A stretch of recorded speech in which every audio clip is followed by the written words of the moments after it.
from one of the busiest places on Earth to practically a ghost town. New York City was one of the epicenters of coronavirus. The pandemic has transformed the city for the years to come. In this video, we'll explore what New York is like when life slowly returns to normal and if you should travel there now. Can you use public transportation or see a Broadway musical? What are some of the best low-risk activities? Can you still have a great experience in New York in the post-COVID world? Let's explore. First, let's take a look at the new health-related rules in public. Masks. Masks or any kind of face cloths that fit over the nose and mouth became a requirement in all public indoor areas such as airports, museums, hotel lobbies, and public transportation. Depending on when you're watching this video, masks and other preventive measures may not be required anymore. Just check the description for updated information. Hand sanitizers. One of the best ways to protect against coronavirus and many other diseases is to wash your hands and use hand sanitizers. Using hand sanitizers when you enter the store or any other establishment became a norm in New York City. While you can find many hand sanitizers throughout the city, we suggest bringing your own and use it anytime you touch elevator buttons, handrails, etc. Social distancing. Many places in New York, mostly indoors, including shops, museums, public transportation, as well as public outdoor areas, require the minimum social distance of 6 feet. Temperature checks. Some places will require a temperature screening before entering. However, large thermal imaging systems that can measure your temperature from a distance have been installed, so you don't have to spend extra time in line. Maximum occupancy. Many places now have a maximum occupancy rule, or in other words, how many people can be in the building at the same time.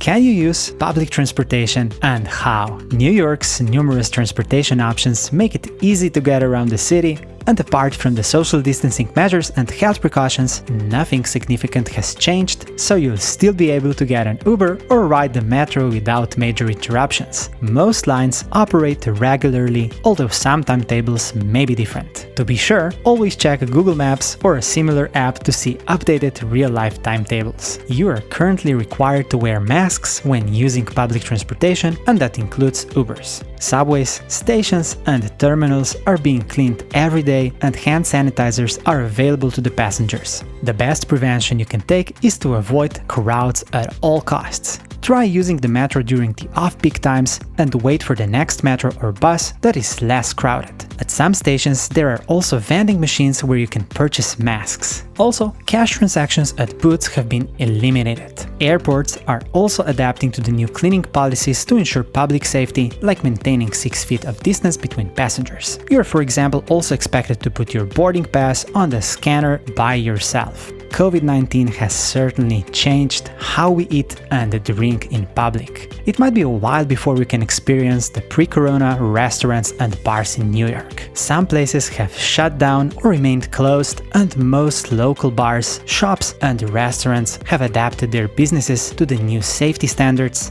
and are reopening over multiple phases. At the time of making of this video, restaurants are only open outside, and indoor sitting areas are expected to open soon with reduced occupancy.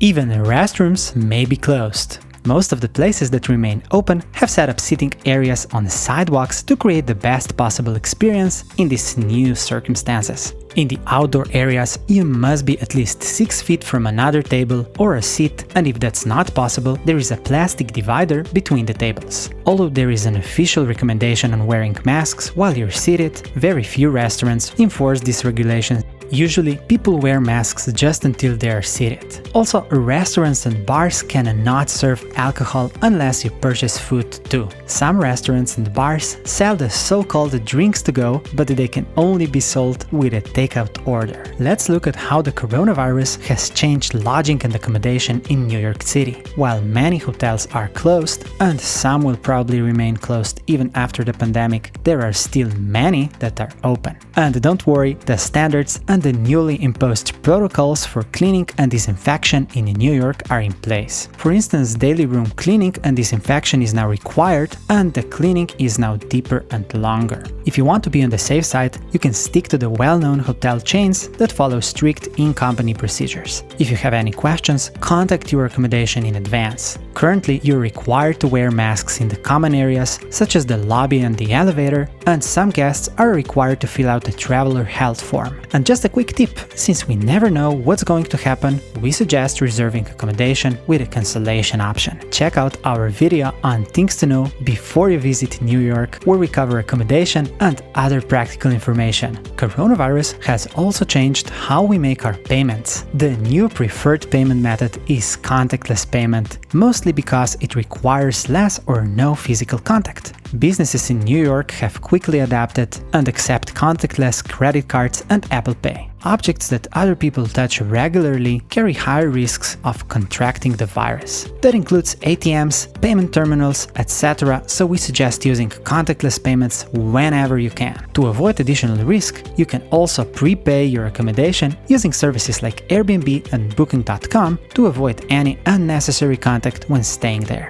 Also, you can book and pay for many of the famous attractions, such as observation decks or museums, online. So let's take a look at what indoor activities you can and cannot plan in New York City right now. The city offers endless indoor activities, and while many establishments may be closed, businesses are reopening. Here's info on the most common places. Shopping and retail. New York is one of the top shopping areas in the world. Retailers must adapt to the new measures, including limiting capacity to 50%. Keeping the social distance of 6 feet, samplers or bars within the shops are closed, and shoppers are encouraged to use contactless payments.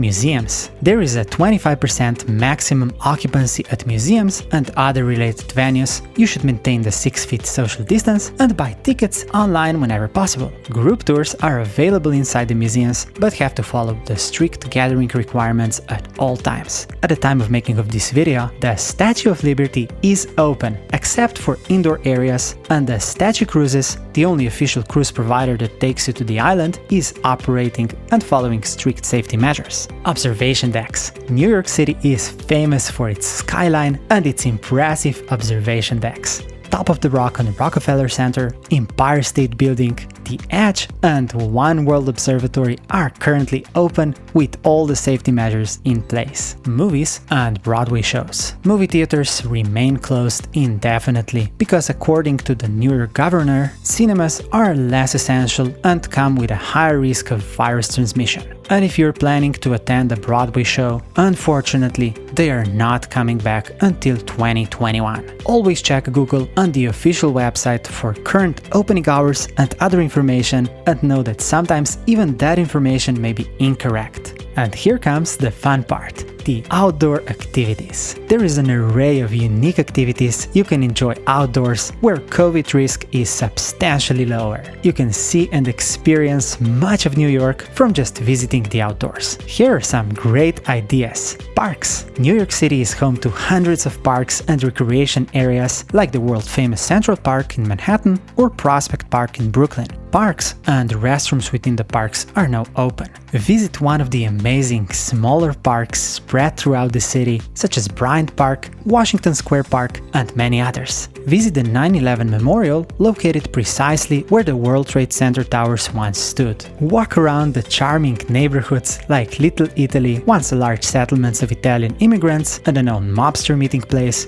or Chinatown, full of restaurants and shops. You can even walk around Mid-Manhattan to admire beautiful buildings like the Chrysler Building, Grand Central Terminal, and Public Library, or enjoy the one-of-a-kind outdoor areas such as Hudson Yards with its new attraction, the Vessel. New York City is also full of fantastic street art. Explore Dumbo, a neighborhood in Brooklyn with amazing views of Manhattan, or visit some of the other best views of the city. And yes, you can walk across the world-famous Brooklyn Bridge and other famous bridges with pedestrian access. Check out our video about the top 10 things to do in New York City, or buy our New York travel guide for more suggestions. By the way, our travel guide is a mobile-friendly PDF document that you can use on your phone. It covers the top 20 things to do in New York, things to know before you go there, and other practical information. Tours. While some tours are carried out with all the safety measures in place, another great way to discover the Big Apple is by a self-guided tour. There are even some great virtual tours that can help you prepare before you go. Check the description for links. And if you want to explore New York City by bike, some bike rental services are now open. With social distancing requirements, nightlife and clubs are not returning to normal anytime soon. Some of the bars quickly adapted and started selling, for example, cocktails to go with a takeout order, delivery menus, or other creative ways of surviving and keeping the businesses operational during the pandemic. Avoid attending the so-called underground Manhattan parties that have been spreading throughout the city. So who can travel to New York City? The rules of who can visit and under what conditions change all the time. For example, at the time of making of this video, residents of multiple high-risk US states are required to self-quarantine for 14 days when arriving in New York. Many international travelers, such as those coming from the EU Schengen area, citizens of the UK, China, Brazil, and some other countries, are currently completely banned from entering the United States. But the situation changes fast, and restriction can be lifted or even more put in place at the time when you're watching. Check the description for links to current travel restrictions. The situation can change only days or even hours before your arrival, so always book your accommodation, flights, or anything else with cancellation options. And if you're coming to New York from outside the United States, get travel health insurance that covers COVID. So here comes the big question: should you travel to New York City? Well, it depends on many things. Also, how far away you are you willing to take the risk of canceling your trip or a part of trip if the situation worsens? But that aside, despite it being severely hit by coronavirus, New York City is still one of the most impressive and desirable travel destinations in the world and has a lot to offer. Some activities have higher chances for exposure to COVID. Spending time in crowded places, such as restaurants, events, riverboats, etc., can be riskier. So if you want to be on the safe side, make an itinerary where you avoid such places. You can still have a great time in New York City. And to make your perfect itinerary, continue watching our New York series and discover some of the best things to do, what to know before you travel to the Big Apple, and much more. Just click here.